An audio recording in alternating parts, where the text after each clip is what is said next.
Hello everyone. This lecture is exclusively recorded for first year BSc student of BK Birla College, Kalyan.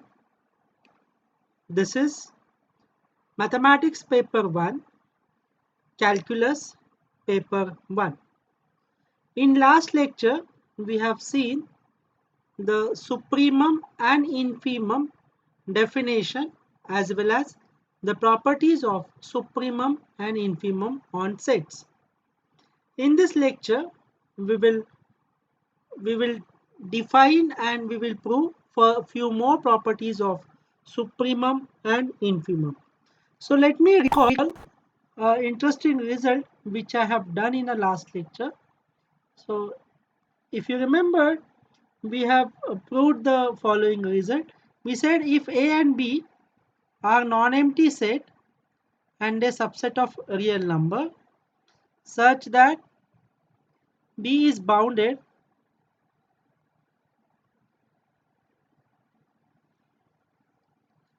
and A is subset of B, then we have proved the following. If you remembered, the first thing is that if A is subset of B, then infimum of B is always less than equal to infimum of A. And the second property, that supremum of A is less than equal to supremum of B. So this is going to be one of the important property which I will be using. I will be using this property in today's result. So I hope you must be remembering, because we have proved that infimum B less than equal to infimum A less than equal to supremum A less than equal to supremum B. So these all two we have proved in one line only, or maybe in one. I wrote in one statement only, but here I purposefully divide it into two statements. So let me write down the statement which I wanted to prove today. So the statement is as follows. The result of the statement. Suppose A and B are non-empty set. They are subset of real number. Uh, B is bounded. Here I will say A and B are bounded, non-empty and bounded set. So both A and B both are bounded. Then infimum of A intersection B is greater than equal to maximum of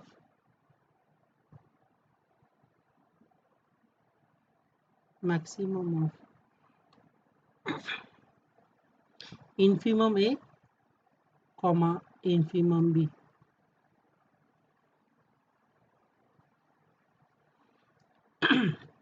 So the proof is as follows. So one should understand that if A and B are non-empty,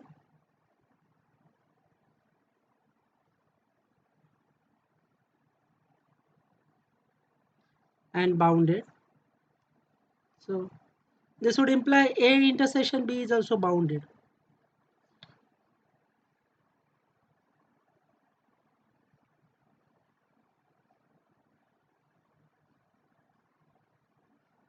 So if it is bounded, that means it is bounded above as well as bounded below. So infimum of A and B, A intersection B exists. So here we assume that A intersection B should be non-empty, so that so supremum and infimum exist bounded set, such that we can even say A intersection B is non-empty. So we know that A intersection B is always subset of A.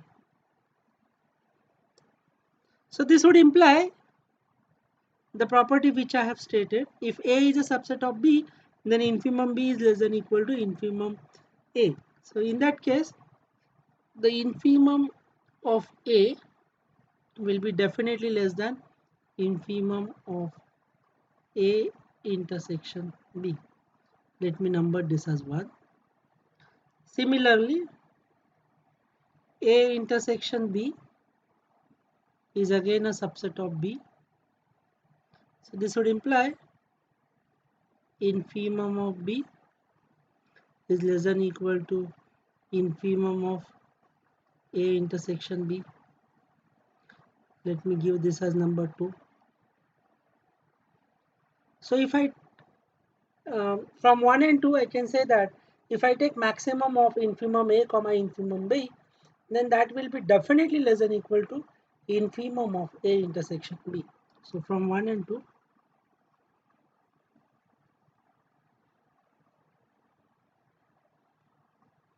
we can say that infimum of A intersection B is definitely greater than equal to maximum of infimum A comma infimum B. So this completes the result. So infimum of A intersection B is greater than equal to maximum of infimum A comma infimum B. I think that is what I wanted to prove. So I have done with the result. So here's quick homework. So on the same line, we can prove that supremum of A intersection B is less than equal to minimum of supremum A comma supremum B. So of course, whatever hypothesis we have assumed for the previous result, the same hypothesis is for the supremum A intersection B. That is, A and B are non-empty, they are bounded, and A intersection B, we are assuming it is non-empty. So you can easily prove this result. It's not difficult. So now let me define a new set now. So suppose let capital A comma capital B are non-empty subsets of R. Then the set A plus B is defined as follows. Set A plus B is defined as, it is collection of all small a plus small b such that small a belongs to capital A and small b belongs to capital B. So when I say capital A plus capital B, then it has any element of capital A plus B look like in a plus B form, small a plus small b form, where small a belongs to capital A and small b belongs to capital B. So suppose if I say, suppose I say small x belongs to A intersection A plus B, it means that x must be, that would imply x must be written in a small a plus b. So that would imply x must be written as some a naught plus b naught. Let me call it as an a naught, where a naught is coming from the capital A and b naught is coming from the capital B.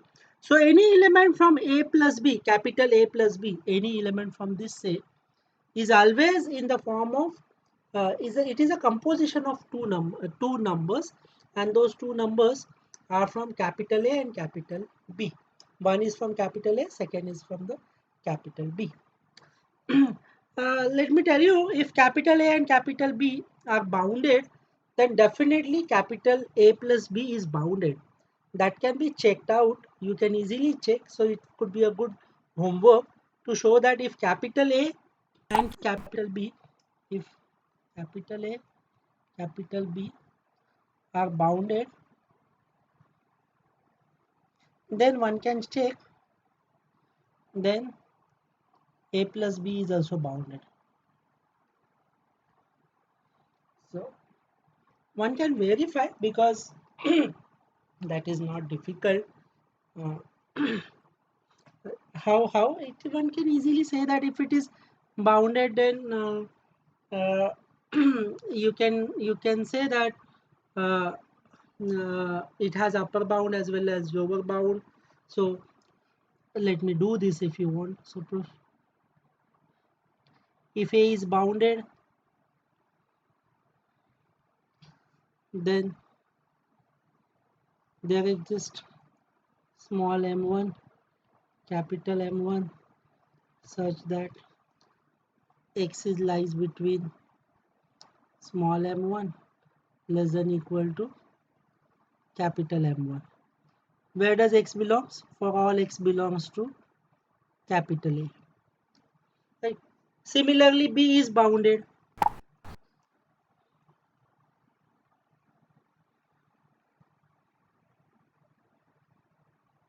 So this would imply there exists small m2, capital M2 belongs to R such that y less than equal to small m2 less than equal to capital M2 for all y belongs to B. Let me call this as 2 and this as 1. So if I add 1 and 2, then what I will get is as follows: x plus y less than equal to small m1 plus small m2 less than equal to capital M1 plus capital M2 for all x belongs to A and y belongs to B. Now you could see that x plus y is an element from A plus B, capital A plus capital B. So if you take any element from capital A plus B, then that is always less than equal to M1 plus M2 and greater than equal to M1 plus small m2 and below this capital M1 plus capital M2. That would imply capital M1 plus capital M2 is upper bound for A plus B and small m1 plus small m2 is a lower bound for capital A plus B.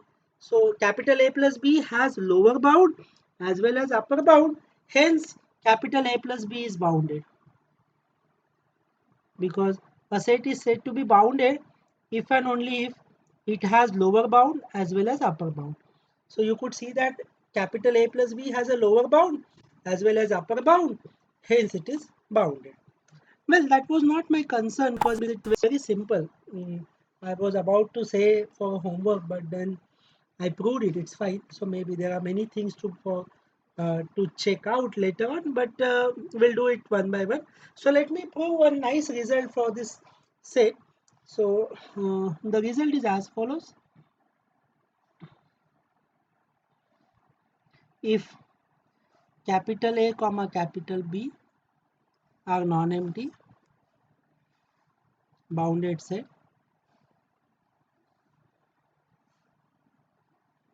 then supremum of A plus B is equal to supremum A plus supremum B. This is one of the important property of supremum. Supremum is distributive over the addition, right? So if you calculate supremum A and supremum B, then that addition will be supremum of A plus B. Proof is not difficult. So proof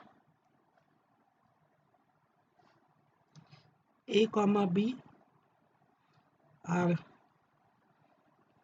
bounded. This would imply A plus B is also bounded.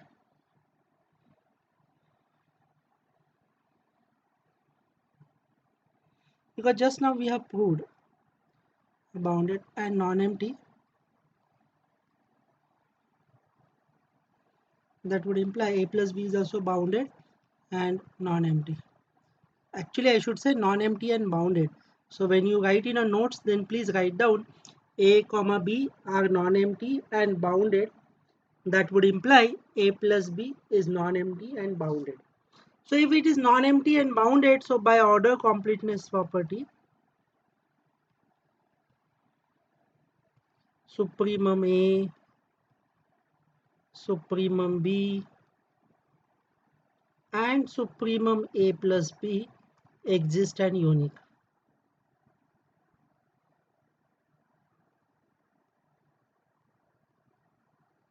So it is not only exist but it is also unique. Okay, so existence of left hand side as well as right hand side we have seen. Now let's prove the equality. So what I will do, let capital M1 is equal to supremum of A and capital M2 is supremum of B. Okay, so capital M1 is supremum of A, capital M2 is supremum of B. We will prove that, we have to prove that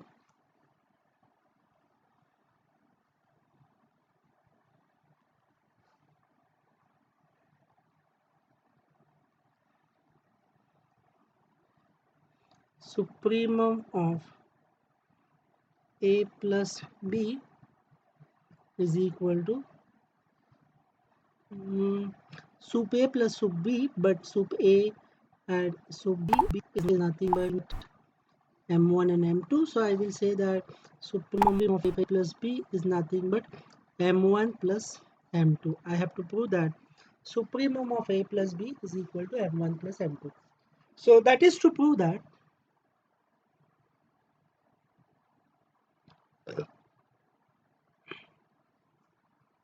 this set A plus B satisfies the characterization property of supremum. If you remember, in the last lecture we have last to last lecture we have proved the characterization property of supremum. It says that if M is a supremum of a set, suppose S is a non-empty set, if M is a supremum, then there were two conditions. M is a supremum if and only if M should be upper bound, and second thing, for every epsilon greater than 0, there exists an element A belongs to S such that M minus epsilon less than A less than equal to capital M. So that was a characterization property of supremum, and it was an if and only if. So it was replacing saying M is a supremum. That means you prove either these two cases. If you could prove these two cases, then we can say that it is a supremum. So now those two cases I will put here. So the case number 1, it should be M1 plus M2 should be upper bound of A plus B.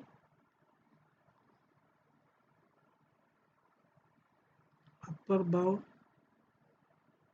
of A plus B. And second case, I should say that for every epsilon greater than 0,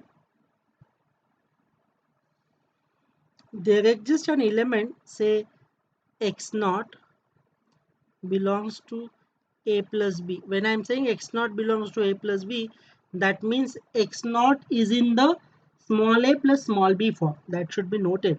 There exists x naught belongs to A plus B such that, so I have to talk about M1 plus M2. So M1 plus M2 minus epsilon. I will write on a next slide. That will be, so for second point I will repeat here. For every epsilon greater than 0, there exists an x naught belongs to A plus B such that M1 plus M2 minus epsilon less than x naught less than equal to M1 plus M2. So I have to prove these two properties. If I could prove these two, it implies that I will say that in that case M1 plus M2 is supremum of A plus B. So let's prove one by one. So first we will prove property number 1 and then we will prove property number 2.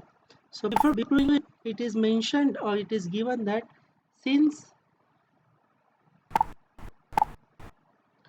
since capital M1 is supremum of A, so this would imply it will satisfy the two. So by characterization property, I'm not writing property full, characterization property number 1, I can say that M1 is upper bound of A, or we can say that M1 is always greater than equal to X for all X belongs to A. That is the mathematical part. And second one, for every epsilon greater than 0, there exists X naught, no, I should not say X naught now, there exists some A naught belongs to A such that M1 minus epsilon less than A less than equal to M1. Right. So similarly, I have to use M2 is a supremum of B. Similarly, M2 is equal to supremum of B. So by characterization property of supremum, I can say two more things. So let me call this as number 3 now, not 3. I have used number 1, 2. So let's call it as 3, not an issue. So M2 is upper bound of B, or you can say that M2 is always greater than equal to any element from B. So let me call Y. So for all Y belongs to B. And fourth one I will say for every epsilon greater than 0, there exists Y naught belongs to B such that M2 minus epsilon less than Y naught less than equal to M2. Now what I will do is as follows. I will be this one and this one 3. I will add this 1 and 3. So from 1 and 3,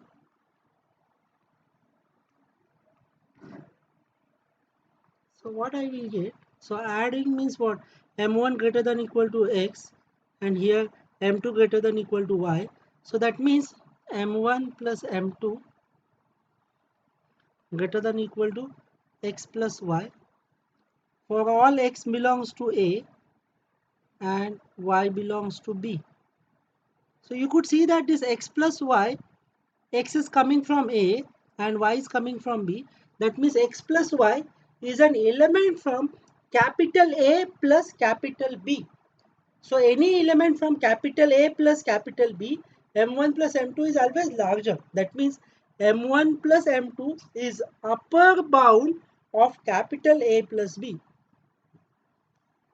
That would imply capital M1 plus capital M2 is upper bound of A plus B.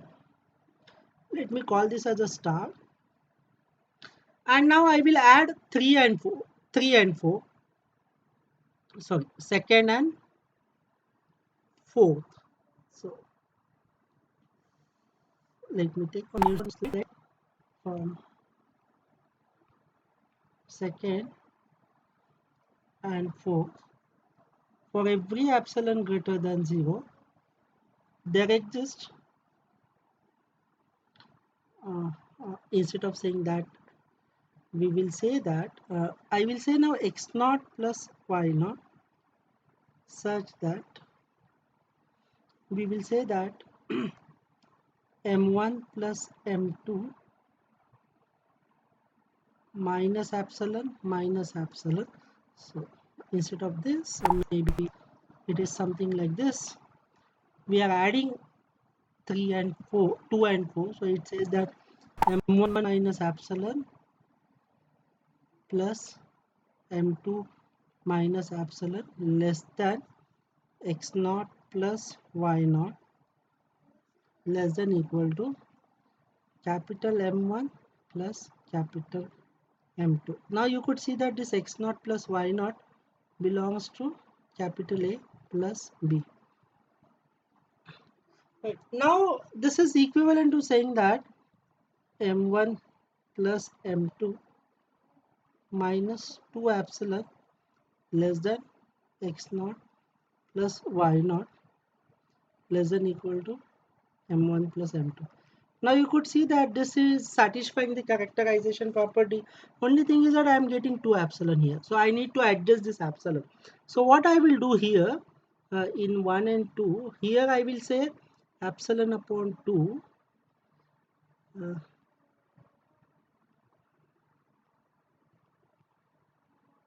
and here also I will say epsilon upon 2. So when I will add that, what I will get is as follows. So I'll get epsilon upon 2, epsilon upon 2. So 2 epsilon upon 2. So I will get only epsilon. So this I will call it as double star now.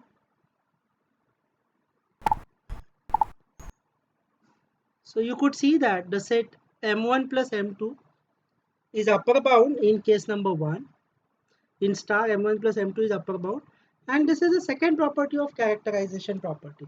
So from characterization property, so from characterization property of supremum. So from star from star and double star. So we are using basically use characterization property of supremum. We get supremum of A plus B is equal to M1 plus M2. But M1 is supremum of A and M2 is supremum of B.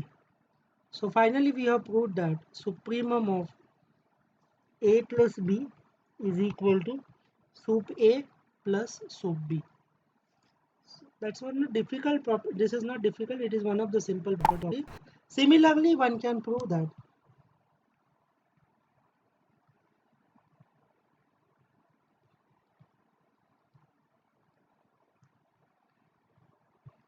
infimum of A plus B is equal to infimum A plus infimum B. So of course A and B should be non-empty and bounded. So this could be a good homework to show that infimum of A plus B is equal to infimum A plus infimum B. So that's it for this today's lecture. So we'll discuss about this lecture in about this lecture any query in our upcoming lectures. So I hope that you will complete this homework and will try to learn more and more in future. Thank you.